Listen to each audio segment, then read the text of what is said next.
कुरुक्षेत्र के विशाल मैदान में दो महान सेनाएं आमने सामने खड़ी थीं। एक तरफ धर्म के लिए लड़ने वाले पांडव और दूसरी तरफ हस्तिनापुर का सिंहासन चाहने वाले कौरव। हवा में एक अजीब सी खामोशी थी जो आने वाले भयंकर युद्ध का संकेत दे रही थी। लाखों योद्धा अपनी अपनी जगह पर स्थिर खड़े थे, अपनी सांसें थामे हुए बस एक संकेत का इंतजार कर रहे थे। पांडवों के सेनापति अर्जुन अपने रथ पर खड़े थे। जब उन्होंने अपने सामने अपने ही दादा भीष्म, अपने गुरु द्रोणाचार्य और अपने सभी भाइयों को देखा तो उनका दिल दुख से भर गया।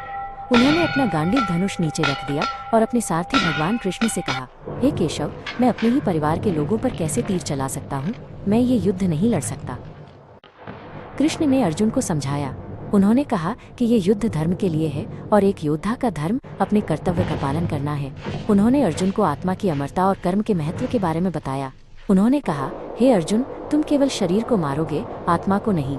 ये युद्ध तुम्हारे और तुम्हारे परिवार के बीच नहीं, बल्कि धर्म और अधर्म के बीच है। कृष्ण ने अर्जुन को समझाया कि ये समय मोह में पड़ने का नहीं है। उन्होंने कहा कि एक योद्धा के रूप में उनका कर्तव्य है कि वे धर्म की रक्षा करें और अधर्म का नाश करें, भले ही सामने कोई भी हो। उन्होंने अर्जुन को उनके वास्तविक स्वरूप और कर्तव्य का स्मरण कराया। कृष्ण की बातों से अर्जुन का भ्रम दूर हो गया। उन्होंने अपने धनुष को उठाया और युद्ध के लिए तैयार हो गए। कृष्ण ने अपना शंख पांचजन्य बजाया। उसकी गूंज पूरे मैदान में फैल गई और युद्ध का बिगुल बज उठा। कृष्ण के शंख की गूंज के जवाब में कौरवों की तरफ से भीष्म पितामह ने अपना शंख बजाया। ये एक संकेत था कि अब कोई वापसी नहीं थी। महान युद्ध शुरू हो चुका था। दोनों तरफ से लाखों शंखों की गूंज से आकाश गूंज उठा। युद्ध शुरू हो गया। हवा सैनिकों की गर्जना, तलवारों की खनक और धनुषों की टंकार से भर गई। तीर टिड्डियों के झुंड की तरह हवा में उड़ने लगे। धूल के बादल उठ गए और सूरज की रोशनी को ढक लिया।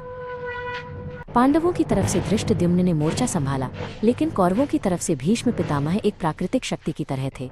उन्होंने अकेले ही पांडवों की बढ़त को रोक दिया। उनके तीरों ने एक ढाल बना ली थी जिसे भेद भीष्म की शक्ति को देखकर अर्जुन भी युद्ध में कूद पड़े। उन्होंने अपनी बेजोड़ कुशलता से युद्ध किया, लेकिन वे अपने दादा को याद करके थोड़ा हिचकिचा रहे थे। उनके तीर दुश्मनों की ओर उड़ रहे थे, लेकिन वे अपने दादा को चोट पहुंचाने से बच रहे थे। सूरज डूबने लगा और युद्ध का पहला दिन समाप्त हो गया। शंख फिर से बजाए गए, जो दिन के युद्ध के अंत का संकेत था।